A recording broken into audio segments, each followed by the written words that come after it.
Oh no. Your stream's just cut out for 1 second. Oh no.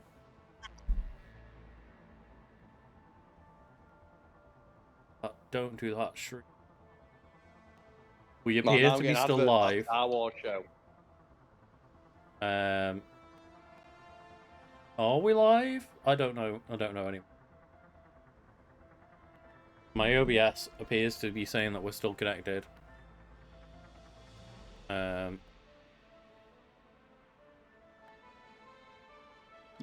I just know I'm getting like, I got a trailer for that Star Wars show. I'm like, man, I cannot think of a show I give less of a fuck about than that new Star Wars one. That's out like this week, right? Oh, Acolyte, is that out that soon? Is that? It must be, right? That's like. So I think when I got Disney Plus again to watch X-Men '97, it says, "Oh, recently released." And there was like 7 different Star Wars shows I did not know existed. Because it just feels like every other week there's a Star Wars show. Oh yeah, we are meant to be recording something Star Wars related this week for the next weekend. Yeah. Spoilers. Also, I was checking. I was like, "Should I have a look?" And I went, "I don't care." Like, just there's like 14 different Star Wars animated shows. Oh yeah, there's so much. It's like they immediately went from like, we've not got enough Star Wars content to like stop giving us Star Wars content. What made it like worse to me is like, okay, when is it all set? And it's all set within the same 10-year span. To be fair, I think Acolyte is different because I think it's the High Republic. So that could be interesting. One different thing. I know, like, the guy who did, like, Mandalorian is like, you know what I really want to do? Okay, hear me out. I try something different. I want to make a show set during the Clone Wars. It's like, yeah. fucking leave the Clone Wars alone. But, like, isn't Dave Filoni, like, weirdly obsessed with it, yeah. He's like the let's mash my action figures together kind of Star Wars guy, right? Yeah, and Star Wars fans can't decide if they want to suck his dick or it's like, just do not stop giving him Star Wars. So I get it, you like Ewan McGregor, stop putting him in TV shows. Like, he came back for 1 season, that's enough.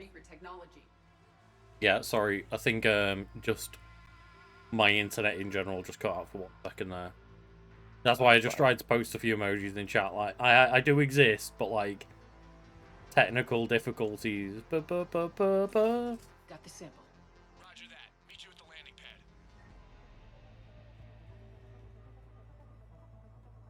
Oh god. Oh no. Oh. What is it? Not only do we essentially have to do like a multiplayer map mission where we go and pick up like 3 things. It's got to pick one up, go drop it back off, go pick up another one after wave 2.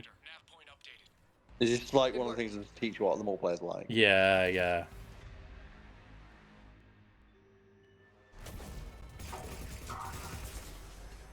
I like that Javik currently has one ability. And it's called, like, I didn't give him any things, it's called Dark Channel.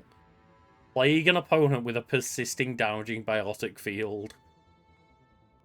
So, like, he just poisons them with, like, psionic abilities, essentially. That sounds rough. Yeah, that sounds real rough. Let's upgrade the fuck out of that.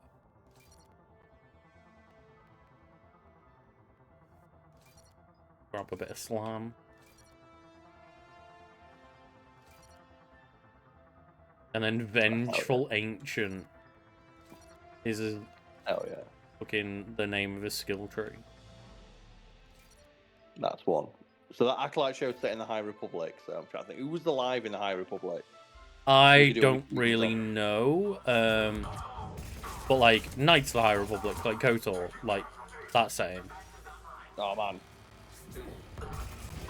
Please. Please, Star Wars. Just do not put Darth Vader.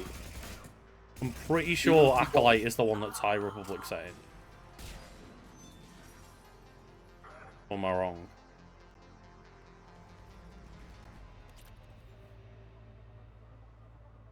Here's the thing. You Oh, can correct okay, all you yeah. want. High Republic and Old Republic, yeah, no, they are different things, yeah.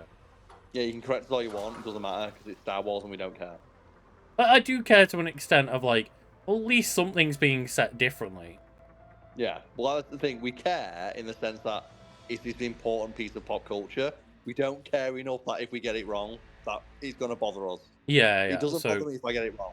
Acolyte is set 300 years before Phantom Menace, though, which is still different and interesting rather than it being like, hey, it's set in between 2 and 3, or it's set between 3 and 4. Because you Which is basically everything, is like, it's either set in the Clone Wars, or it's set between 3 and 4.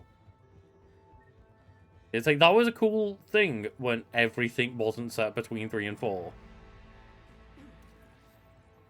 It still cracks me up when like our friend ruined, not ruined the show sucked anyway. When he basically made me just realise, man, Boba Fett's a completely terrible show.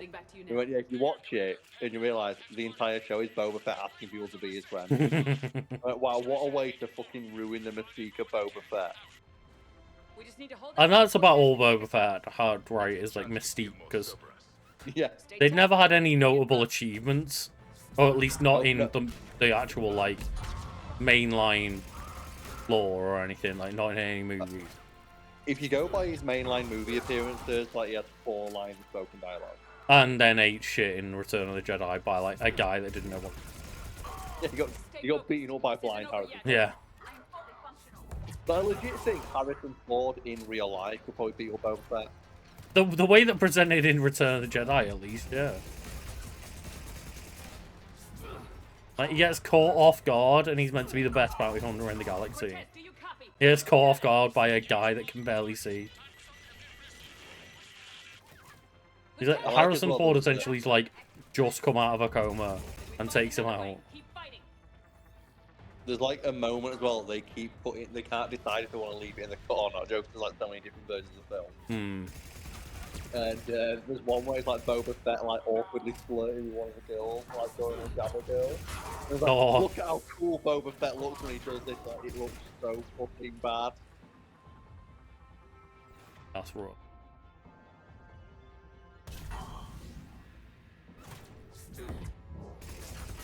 The idea of the hiding behind cover. Okay, make the cover fire.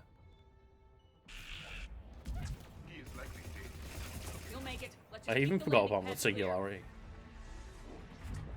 Because we had a lot of shit to do. I still think like the hardest I've like rolled my eyes in a while is when Boba Fett comes in and he talks about like, oh, you got your knee rocket, and they have a fight scene and he crouches down and shoots the knee rocket. I'm like, that is the lamest thing I have ever seen. There's a guy at home probably creaming his pants over this.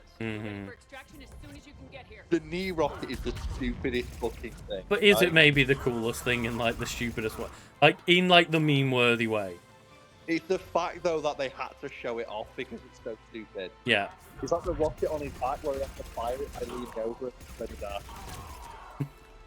That was like, that's a thing designed to you caught that for a second. Sorry, I was like, the rocket on his back, that's like 100% a thing that was designed for a toy they had to justify after his back. Oh, yeah, yeah. But they could just put it in his armor. They don't ever need to show it being used poorly. But the fact that when he shoots it, he has to bend all the way over, it's like, is that really that useful in battle? Also, you have to stand perfectly still and bend all the way over. Also, the fact you've got placed it on your back, a potential target that could explode and kill you if it gets hit by a ricochet. Yeah, because think about like the or like the fucking video games where you fight like the pyros, and they've got like the fuel pack on their back that you have to shoot. That's essentially what that thing is.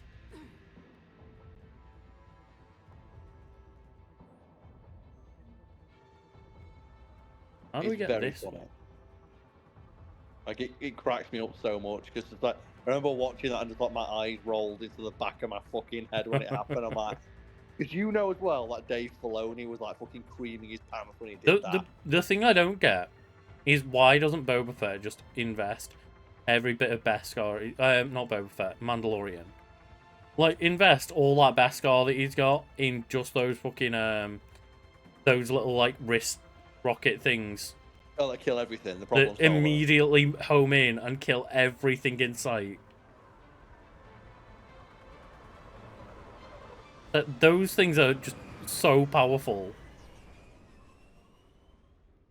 It is like, oh no, what we're gonna do is we're gonna make sure that, like, he gets knee rockets instead. The knee rockets are so dumb. Again, because you know the person when they like put like they got told they had to put that in a fight scene. Like, are you fucking kidding me? It's so stupid.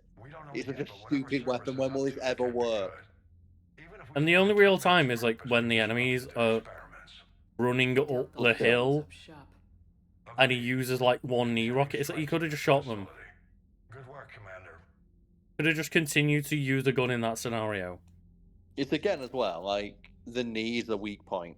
Would Mm. you want there to be an explosive Lucas stuck right next to your fucking knee?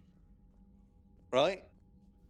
If Oh, one I'd be thing like- goes wrong, my entire kneecap is just like blown up and shattered completely. It just Commander, exploded. Thank you for allowing me the use of your ship and for going along with this plan. Garrus said he had to attend to the Normandy's. It's not based on a Maori one. That's the fight. The thing fighting with a city. Tamora Morrison's like, at least let me have something. I'm sorry to say Right? the Asari counselor won't be joining us. She thinks there's too much bad blood with the Krogan. She may be right. Yeah, when they learn like the Sand People's Real blood. weapon technique with like the big stick Put thing. it that way. Yeah, which is great The until sooner we have this why do the fight, Sand People, the the greatest sooner we'll snipers in the know. universe, fight with a Is there fucking something stick at else point I blank can help range? you with? Yeah, well, you can't use a Look- sniper at point blank range, right? You can't use a How sniper is at point it blank, that but you why don't would work? they ever be in a situation where they're Not close what I enough to you to do imagined. that? The Well, battle what if you of get all time ambushed? is You need happening on close top of combat. them, and I'm Equivalent. light years away, reading casualty reports in the millions. If I'm going to die, I want to be. That with you would them hope then, that so there's no the doubt Sand we People fought would to never the be last snuck blow. up on, but you've got to make sure. I understand. Leaving Earth to save it. Especially when there's a guy that could just like jetpack up the sand dunes. I'm not surprised. Yeah, it's just one of those things. It's Garrus really speaks funny. highly If of like the you. whole thing about the You Sand never People is that asked they me about hide, that. and it's like, That your what's their people will primary die fighting if you style? refuse. Close quarters. It's We like what? find ourselves in similar circumstances. It's sniping in close quarters, but also when they're Spirits grant sniping, us the strength yelling to out see loud, like, like celebrating in panic, just like the moment they shoot at anything. and mine with Earth. Because I think, Almost- like, don't they It's almost like they literally, know like, how it in goes. one movie, like, yell out a battle cry before they even shoot at Luke? Yeah, yeah. It's like, oh, so you're giving away your position before you even, like, take advantage of your sniper. It's confidence, mate. Those movies made no fucking sense. Like, it's Of still course they one of the funniest fucking lines in the entire original trilogy is only stormtroopers are so precise, and they proceed to miss every shot hmm for the next what, like 15 like movies in a row. But then it's like, oh no, but like they were making it so that the Force would move the bolts around them, and the Force is protecting them from ever getting shot. Like, oh, shut up, please. Like, what about when it's just Han and Chewie running around? It still cracks me up. There's like again, there's a comic somewhere where they explain that there's a defect with the helmets that they wear. That means they can't target properly. And that's the thing, right? Is like there's multiple different explanations that poorly explain it. And none of them actually explain it. No. It'll never stop it from being funny. Like, it'll never stop being funny to me that they literally say only stormtroopers are so precise, and like they say that after a battle where they're in a corridor and miss. hmm There's like See. 50 of them in a fucking corridor, and they all miss. You know what I did earlier? Forget to turn on Feed the Fish. So I will go feed the fish for now, and then next time, chat, it's on you. It's chat's fault. They've got to figure it out. Yeah, Only there's always like stormtroopers a are so precise. poor thing to explain it every hit now and then, like every like 5-10 years, another writer tries to come up with like a little bullshit thing. But yeah, it's just it's never like actually explain why. Unless it's like Obi-Wan just memeing. He's just stupid. That was that thing as well. People say, "Oh, like the reason Obi-Wan doesn't tell him like Darth Vader's alive, he's got PTSD." It's like, no, it's just Alec Guinness just didn't give a fuck.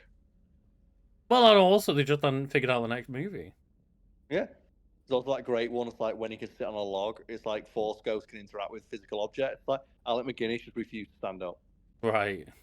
Like when he came back, he's like, "I'm just gonna stand." I'm like, "I'm sitting on this fucking log because I'm not doing this shit dialogue." Stood up. Hmm.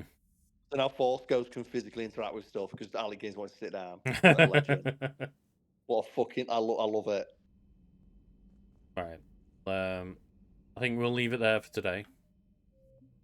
Apologies Hell about yeah. that little cut out near the end. You were missing out on a bit of like us going through a mission where we played a multiplayer map and Yeah. did some wave defense. I forgot they just crammed some of those missions into like the fucking single player as well. So we got the asset. Use it. So only Protheans are so precise. What? Oh god, no. Oh, but yeah, it's been another good Mass Effect Mondays where we've mostly like you know just chatted the shit We're and not getting done through any this Mass game, mate. Effect.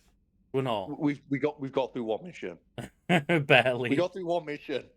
There was a bit where it took us 20 minutes to get through one conversation. It took us an hour and a half to go to the Citadel. Yeah. Oh, we're all good though. We're all good. Like I find that the more enjoyable part of these Mass Effect Mondays though. Absolutely, yeah. Like we're just here for a good time and a long Well, time. we're here for both. We are here for both for sure. Yeah, thank you all for joining. As usual, I'll be playing Skyward Sword HD tomorrow, and then doing some competitive Pokemon battling on Thursday. Oh, fuck yeah. I'm down for competitive Pokemon. And then next week, we're going to take a break because I'm off all week. Taking some time. But yes. And so it'll be a fortnight time when we return to Mass You're playing Effect Monday. Fortnite? Like Luke's playing Fortnite. Nice one.